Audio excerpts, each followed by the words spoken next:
November 27th, 1989.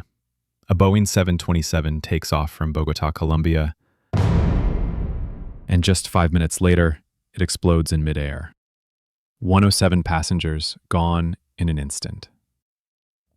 The cause wasn't mechanical failure. It was murder. A bomb, placed by one of the most dangerous men in history, Pablo Escobar. But why would a drug lord blow up a commercial plane full of innocent people? This is the story of Avianca Flight 203 and how one man's thirst for power turned the skies into a battlefield. By the late 1980s, Colombia wasn't just fighting drugs, it was fighting terror. Pablo Escobar, head of the Medellin cartel, had declared all-out war on the Colombian state. Why? Because of one word: extradition. The Colombian government had signed a treaty with the US. Drug lords could be arrested and flown to the States for trial. Escobar feared American prisons, so he killed anyone who supported the treaty. Judges, journalists, presidential candidates. No one was safe. Escobar's biggest fear? A young rising politician named César Gaviria. Gaviria was pro-extradition. He was gaining momentum in the 1990 presidential race. Escobar saw him as a direct threat and decided to eliminate him.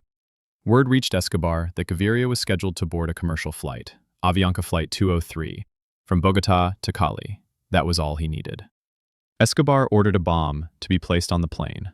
He used a young man, an unwitting suicide bomber, who was told the device was just a recorder to test audio surveillance.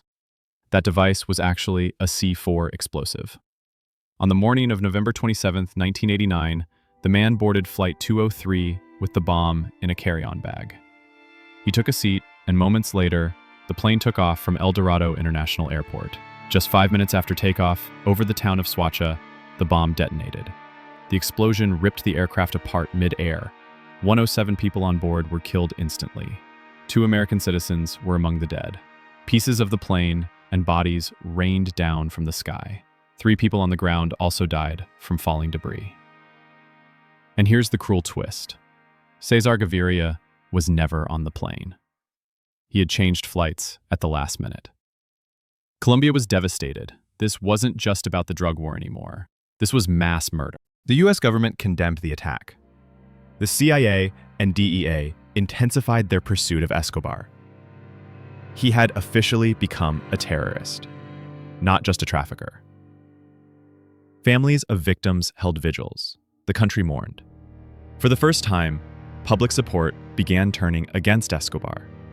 He had crossed a line from feared to hated. Investigators confirmed it was a bomb. The remains of the unwitting carrier were found scattered across Soacha.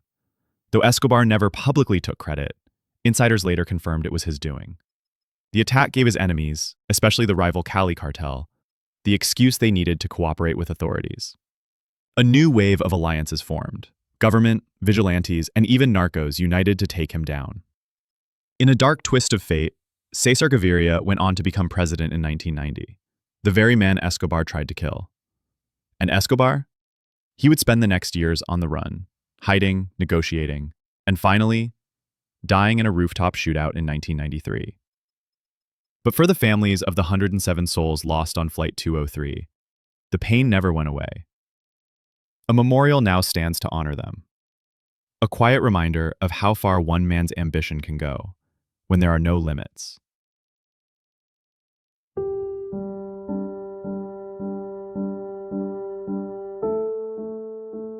The bombing of Avianca Flight 203 was one of the darkest moments in Colombia's history. It wasn't just an act of war. It was a war against civilians. If you found this story shocking, important, or just necessary to remember, hit that like button. Subscribe for more true stories that history tried to forget. This was stories you didn't know, and now you do.